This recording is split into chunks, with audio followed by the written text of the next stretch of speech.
Hello students, स्वागत है आपका अपने यूट्यूब चैनल पे। आज हम क्लास 7th के चैप्टर नंबर 10 जो कि 18th सेंचुरी पॉलिटिकल फॉर्मेशन इसकी बात करेंगे। इसके बारे में मैं आपको समझाऊंगा। इस चैप्टर का जो समरी रूप है वो हम पढ़ेंगे, यानी कि हमें समरी पढ़नी है, चैप्टर को पूरा रीड नहीं करना है। 18th सेंचुरी का मीन्स होता है 1799 से लेके 1700 से 1799 के बीच का जो टाइम पीरियड है उससे आप 18th सेंचुरी कहेंगे, ना कि ये जो टाइम पीरियड शुरू होगा वो 1700 से 1799 तक के बीच का होगा।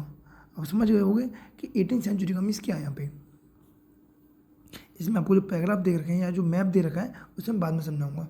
अभी हम उन टॉपिक्स पे चलते हैं जो बहुत मोस्ट इंपॉर्टेंट है, यहाँ की जो आपके एग्जाम में डायरेक्ट क्वेश्चन आएगा। जैसे एक डेट आपको दिख रही होगी यहाँ पे 1707 और दूसरी डेट है 1761।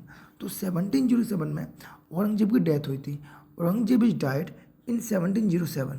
समझ गए होगे आप कि औरंगजेब की डेथ किस ईयर में हुई है, 1707 में। And what is the importance of 1761? तो ये डेट दे रखी है आपको 1761। इसमें हुआ था थर्ड बैटल ऑफ पानीपत। आपको याद रखना है कि थर्ड बैटल ऑफ पानीपत किस ईयर में हुआ है, 1761 में।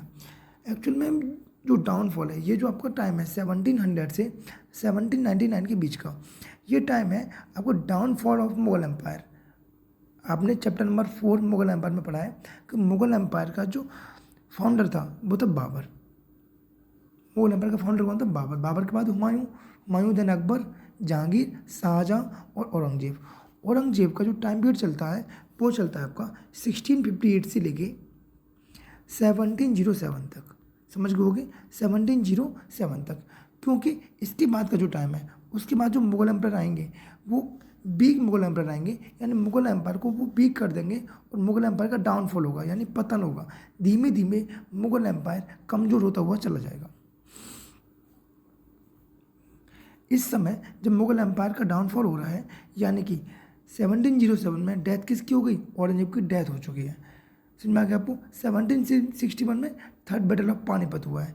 आपको यहीं पे याद रखना है, जब छोटे छोटे बाद में राजा आ गए, जैसे बहादुर शाह जफर, जहांदार शाह, फर्रुख सैयद, मोहम्मद शाह रंगीला, ये सभी जो रूलर्स हैं, यानी आप कह सकते हो जो मुगल एम्पायर के जो रूलर्स आए बाद के, उनमें से जो सभी जो रूलर्स हैं वो ज़्यादा पावरफुल नहीं है औरंगजेब के आफ्टर आफ्टर औरंगजेब। यानी हम कह सकते हैं कि मुगल एम्पायर में लास्ट पावरफुल रूलर कौन था? औरंगजेब। और डेथ कब हुई इसकी? 1707 में। तो 1707 के बाद जो मुगल एम्पायर था वो कैसा हो गया? बहुत ज़्यादा वीक हो गया। उस समय एक व्यक्ति आया, नादिर शाह। कौन आया? नादिर शाह। ये रूलर ऑफ ईरान, ये रूलर था ईरान का। इसने इंडिया पर इन्वेड किया, यानी कि इंडिया पर अटैक किया। और अटैक किस ईयर में किया है? 1739 में। He attack the city of Delhi in 1739। और यहाँ से क्या ले गया होगा? यहाँ से बहुत सारा वेल्थ ले गया। He immense amount of wealth, he took away immense amount of wealth, यहाँ से बहुत सारा धन लेके चला गया। और इसके बाद एक व्यक्ति और आया। किसके बाद? अहमद शाह अब्दाली आया नादिर शाह के बाद। अहमद शाह अब्दाली जो कि अफगान रूलर था। कहाँ का रूलर था? अफगान रूलर। आपको फिर से याद करना है, जो नादिर शाह है वो 1739 में आया इंडिया में। और कहाँ का रूलर था? Ruler of Iran. वाइल जो अहमद शाह अब्दाली है वो अफगान रूलर है। कौन सा रूलर है? Afghan ruler Ahmad Shah Abdali who invade India in 1748 to 1761। यानी कि एक बार नहीं आया, ये इसने जो अटैक किया है इंडिया पे 5 टाइम्स किया। कितनी बार किया है? 5 टाइम्स। यानी कि जो Ahmad Shah Abdali invaded north India 5 times. Duration क्या है? 1748 से लेके 1761। आप समझ गए होंगे आप। इस समय ये नादिर शाह, अहमद शाह अब्दाली बहुत सारा धन लेके इंडिया से चले गए। अब जब किसी भी स्टेट में से, जब किसी भी कंट्री में से या देश में से बहुत सारा धन चला जाएगा तो कैसा हो जाएगा? वीक हो जाएगा। पर चाइना कैसे हो जाएगी? कमज़ोर हो जाएगी। ये आपका जो चित्र दिख रहा है आपको वो किसका है? नादिर शाह का। किसका ये पिक्चर है? नादिर शाह की है। अब इसके बाद जब मुगल एम्पायर वीक हो गया तो हुआ क्या कि नए नए स्टेट्स का इमरजेंस हुआ है। हम कह सकते हैं फॉर्मेशन ऑफ न्यू स्टेट, छोटे छोटे राज्य बनना शुरू हुए, जिसमें 3 तरह के स्टेट बने। सबसे पहले जो स्टेट आते हैं वो आते हैं आपके 3 स्टेट। स्टेट ऑफ जैसे अवध, बंगाल एंड हैदराबाद को फिर से याद रखना है कि फर्स्ट टाइम पे जो स्टेट आते हैं हम पहली बात करते हैं इन 3 राज्यों की। कौन कौन से हैं? अवध है, बंगाल है और हैदराबाद है। ये 3 राज्य बने। सेकंड में आप बात करेंगे state that had enjoyed constable independence under the Mughals. और आप बात करो राजपूत, कौन कौन थे ये? राजपूत प्रिंसिपलिटीज। सेकंड में बात करते हैं हम राजपूत की। और थर्ड ग्रुप है उसमें आप बात करोगे मराठा, सिख एंड जाट्स। समझ गए होगे? यानी जब डाउनफॉल हुआ किसका? मुगल एम्पायर का, तो 3 भागों में छोटे छोटे राज्य बनना शुरू हुए। पहला जो पार्ट था उसमें 3 राज्य बने, हैदराबाद, अवध और आपका बंगाल। दूसरे में कौन बने? राजपूत, जो पहले से इंडिपेंडेंट थे कुछ, बाद में पूरी तरह से इंडिपेंडेंट हो गए। तीसरा जो ग्रुप था, लास्ट ग्रुप इंक्लूडेड, उसमें था आपको मराठा, सिख एंड जाट। ओके, अब मैं बात करता हूँ ओल्ड मुगल प्रोविंसेस, यानी पुराना जो मुगल था उसमें से 3 स्टेट बने थे। अभी मैंने पढ़ाया आपको कौन कौन से थे वो 3 प्रोविंसेस। एक था अवध, दूसरा था बंगाल और तीसरा था हैदराबाद। अब इनके बारे में डिटेल से पढ़ते हैं।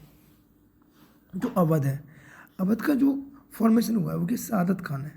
याद रखना है आपको, अवध का जो फॉर्मेशन किसने किया है? सादत खान। बंगाल का किसने किया है? मुर्शिद कुली खान। दोबारा से बता देता हूँ मैं आपको, अवध सादत खान, बंगाल मुर्शिद कुली खान, और जो हैदराबाद, हैदराबाद का किया आसफ जाह। हैदराबाद का फाउंडर कौन है? आसफ जाह। तो आप एक बार मेरे साथ रिपीट करो, अवध का कौन है? सादत खान, बंगाल का कौन है? मुर्शिद कुली खान, और हैदराबाद का कौन रहेगा? आसफ जाह। ओके, अब हम डिटेल में पढ़ते हैं। हैदराबाद, हैदराबाद का जो फॉर्मेशन हुआ है वो हुआ 1724। कब हुआ है? 1724 में। और ये फॉर्मेशन किया किसने? यानी फाउंडर था कौन? आसफ जाह। कौन था? आसफ जाह। और इसे हम निजाम उल मुल्क भी बोलते हैं। तो founder of Hyderabad state in 1724 इस निजाम उल मुल्क और आसफ जाह। ठीक है, इसके बारे में आपको इतना याद रखना है, ज़्यादा नहीं। फिर सेकंड जो स्टेट आता है इंपोर्टेंट, वो आपको पढ़ना है अवध। अवध अभी आपको बता के चुका हूँ मैं कि अवध का जो फाउंडर है वो है आपका सादत खान। कौन है? सादत खान। और इसी सादत खान को आप बुरहान मिल्क भी बोलते हैं। क्या बोलते हैं? बुरहान उल मिल्क। यानी अब फाउंडर ऑफ अवध जो बना वो कौन था? सादत खान, बुरहान उल मिल्क। और इसकी डेट कौन सी है? 1722। आपको 2 डेट याद करनी है, हैदराबाद 1724, ओके, और अवध 1722, सादत खान, बुरहान मुल्क। थर्ड स्टेट जो आप पढ़ेंगे इसमें इतना ही था। थर्ड स्टेट है बंगाल। बंगाल जो वेस्ट बंगाल वाला एरिया है वही है बंगाल। इस यहाँ पर एक व्यक्ति था मुर्शिद कुली खान। मुर्शिद कुली खान जो कि उस समय के जो एम्परर थे, मुगल एम्परर, उन्होंने इसे अपॉइंटेड किया एज अ नायब। क्या अपॉइंट किया? एज अ नायब अपॉइंट किया। कहाँ का? बंगाल का। ठीक है, और मुर्शिद कुली खान ने ही बाद में इसको एज ए इंडिपेंडेंट स्टेट बना दिया बंगाल को। और इसी के एक व्यक्ति है अली वर्दी खान, इसी बंगाल में, जिसने इसको प्रॉस्परस बनाया। कैसे बनाया? Prosperous. Bengal under the rule of Ali Vardi during reign, the banking house of the Jagat Singh Seth become extremely prosperous। दोबारा समझ पाओगे आप? यहाँ से पढ़िए आप। अली वर्दी, एक व्यक्ति है अली वर्दी, अली वर्दी खान। ठीक है, इसके इस टाइम पे ही बंगाल क्या हुआ? बहुत ज़्यादा प्रॉस्परस हो गया, धनवान हो गया। अब आपको नेक्स्ट टॉपिक जो पढ़ना है वो है आपका द बर्तन जागीर ऑफ द राजपूत। यानी मैंने बताया था आपको कि जो मुगल एम्पायर था फर्स्ट 3 भागों में बटा, अवध, हैदराबाद और बंगाल। दूसरा जो पार्ट था उसमें थे बतन जागीर से राजपूत, जो राजपूतों की जगह थी, जो राजपूतों की डायनेस्टी थी, उसमें अब 2 को पढ़ना है मेनली। एक थी अम्बेर और दूसरी थी जोधपुर। दोबारा से पढ़ते हैं, एक थी जोधपुर, दूसरी थी अम्बेर। ये 2 डायनेस्टी हुआ करती थी। 18th सेंचुरी में ये अलग अलग हो गई। यहाँ पर एक व्यक्ति थे Ajit Singh, the ruler of Jodhpur, who was involve in the facility policy at the Mughal court. इन्हें आपको याद रखना है, अजीत सिंह जोधपुर से संबंधित है और अम्बेर से संबंधित जो किंग हैं वो हैं महाराजा जय सिंह। कौन से राजा हैं? महाराजा जय सिंह अम्बेर से हैं और जोधपुर से कौन है? Raja Ajit Singh. That is clear. Raja Ajit Singh of Jodhpur held the governorship Gujarat and Swaraj.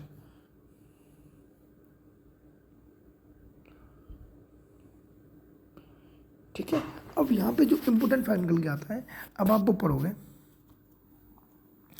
आपको जो पढ़ना है भाई ये वाला मैनी राजपूत रूलर्स। इसमें सबसे इम्पोर्टेंट जो नाम निकल के आएगा वो आएगा राणा प्रताप। महाराणा प्रताप इन 1572 में महाराणा प्रताप ने जो आपका राज्य पड़ता है मेवाड़ और उदयपुर, यहाँ पे कब्जा कर लिया, यहाँ पे अपनी एक डायनेस्टी बसा ली। मेवाड़ राजपूत थे महाराणा प्रताप। क्लियर हुआ? Many Rajput rulers had accepted the suzerainty of the Mughal but Mewar by the only Rajput state which defined Mughal authority। Maharana Pratap ने मेवाड़ को कब एस्टेब्लिश किया है? इन 1572 में।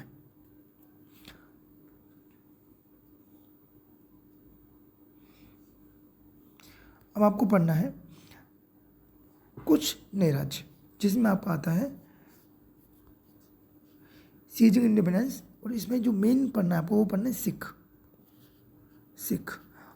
आपने 4th चैप्टर में पढ़ा था रिलीजन वाले में कि सिख के जो फर्स्ट गुरु थे वो थे गुरु नानक, जिनका जब बर्थ तलवंडी में हुआ था, ननकाना पाकिस्तान में। मैंने आपको पढ़ाया था।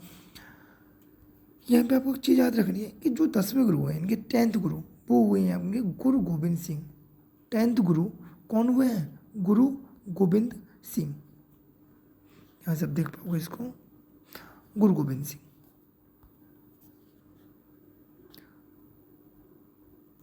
गुरु गोविंद सिंह इन्होंने 1699 में, कौन सी ईयर है? 1699 में एक पंथ हुआ करता था खालसा पंथ, the institution of the Khalsa को एस्टेब्लिशमेंट किया।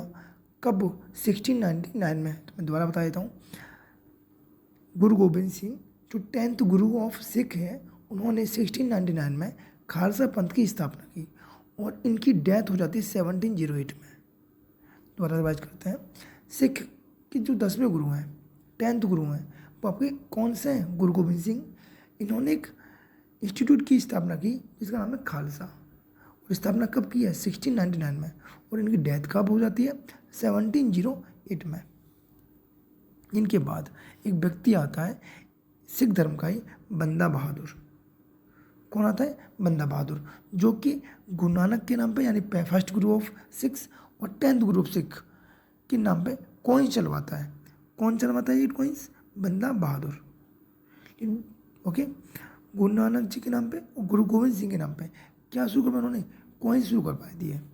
और इसी बंदा बहादुर की डेथ हो जाती है 1716 में, डेथ हो जाती है। और 1715 में इनको कैप्चर यानी बंदी बना लिया जाता है मुगल शासकों के द्वारा।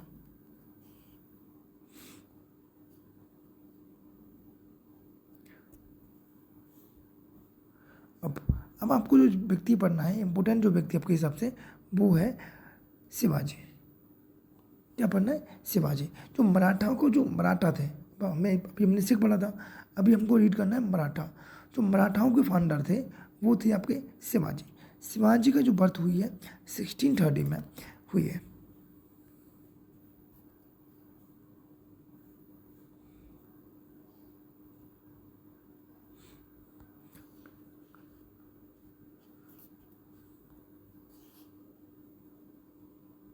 आपको पढ़ना है। सबसे इम्पोर्टेंट जो बात है इसमें, जो मैं आपको बताने वाला हूँ, शिवाजी, इनका जो टाइम पीरियड है 1627 से 1680 तक है। इन्होंने मुग़ल एम्पायर से बहुत ज़्यादा बगावत की, हम कह सकते हैं वॉर किए, और उनको परेशान करके रख दिया। मराठा एम्पायर का जो फाउंडर माना जाता है वो आपको शिवाजी को माना जाता है। ओके, समझ में आ गया था? Founder of Maratha empire is Shivaji. इन्हीं के समय में जो पूना, एक शहर है Poona, Poona became the capital of the Maratha kingdom. Important है, आपको क्वेश्चन में आ चुका है कि जो मराठा किंगडम का जो कैपिटल सिटी था वो कौन सा था? पूना था। उस समय एक पोस्ट हुआ करती थी जिसे आप पेशवा कहेंगे। Peshwa is like a prime minister. Peshwa कौन सी पोस्ट थी? एज अ प्राइम मिनिस्टर की पोस्ट थी पेशवा। किस टाइम पे? मराठा के समय पे। इनका जो टाइम पीरियड है मराठाओं का, हम बोल सकते हैं मराठाओं का जो सबसे बेस्ट टाइम पीरियड है वो है आपका बिटवीन 72 एंड 1761। क्योंकि मैंने आपको याद कराया था अभी कि 1761 में क्या हुआ था? थर्ड बैटल ऑफ पानीपत हुआ था 1761 में, जो आपको याद रखना है। अच्छा, दो चीज़ और याद रखनी है, एक चौथ, दूसरी सरदेशमुखी। ये क्या थे? चौथ क्या था, सरदेशमुखी क्या था? चौथ एक प्रकार से दोनों के दोनों टैक्स हुआ करते थे जो मराठा लिया करते थे। यानी ये टैक्स इम्प्लाइड किए गए थे, वो किसके द्वारा किए गए थे? मराठाओं के द्वारा। जो चौथ था, चौथ 25% यानी 1/4 समझ गए होंगे। और सरदेशमुखी मतलब सरदेश यानी देश, देश मतलब 10, तो कितना था ये? 10% यानी 1/10। दोनों क्या थे? टैक्स जो किसके द्वारा लिए जाते थे? मराठाओं के द्वारा। ओके, अब जो थर्ड टॉपिक है, जो इम्पोर्टेंट टॉपिक है, वो है जाट। जाटों में आपको दो नाम याद रखने हैं, एक चूड़ामन और दूसरा सूरजमल। एक व्यक्ति कौन याद रखना है जाटों में? आप जाट्स पढ़ रहे होंगे तो जाट्स, आपको एक चूड़ामन याद रखना है और दूसरा व्यक्ति याद रखना है वो सूरजमल। सूरजमल जी का जो किंगडम हुआ करता था वो हुआ करता था आपका भरतपुर वाले इलाके में। ओके, भरतपुर वाले इलाके में किसका किंगडम हुआ करता था? सूरजमल जी का। इसके अलावा इनका किंगडम पानीपत और बल्लभगढ़ में भी था।